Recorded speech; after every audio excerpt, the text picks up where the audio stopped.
கர்நாடகாவின் தட்சிண கன்னடா மாவட்டத்தில் உள்ள தர்மஸ்தலா கோவிலில் கடந்த சில நாட்களில் ஒரு அதிர்ச்சிக்குரிய சம்பவம் வெளியாகியுள்ளது.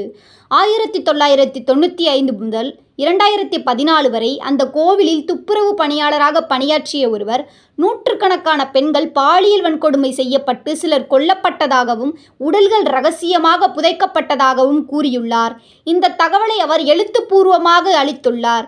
ஜூலை 3ஆம் தேதி தர்மஸ்தலா காவல் நிலையத்தில் அவர் அளித்த புகார் பதிவாகியுள்ளது.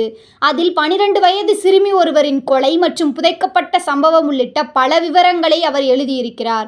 இந்த விவகாரம் குறித்து தற்போது தட்சிண கன்னட போலீசார் விசாரணை நடத்தி வருகின்றனர். முக்கியமாக நீதிமன்றத்தின் அனுமதி பெறப்பட்ட பிறகுதான் வழக்கு பதிவு செய்யப்பட்டுள்ளதென மாவட்ட எஸ். பி. அருண் கே. கூறியுள்ளார். இது தொடர்பாக மேலதிக விசாரணை நடைபெற்று வருகிறது. இந்த சம்பவத்தின் அடிப்படையில் சட்ட ரீதியாக செக்ஷன் 103 ஆஃப் பி.என்.எஸ். ஆக்ட் கொலை, செக்ஷன் 65 ஆஃப் பி.என்.எஸ். ஆக்ட் பாலியல் வன்கொடுமை, POCSO act section 238 of BNS. Act சாட்சியங்களை மறைக்கும் குற்றம் போன்ற பிரிவுகளின் கீழ் வழக்கு பதிவு செய்யலாம். இதுபோன்ற சட்டரீதியான செய்திகளை தெரிந்து கொள்ள ஐகான் லீகலுடன் இணைந்திருங்கள்.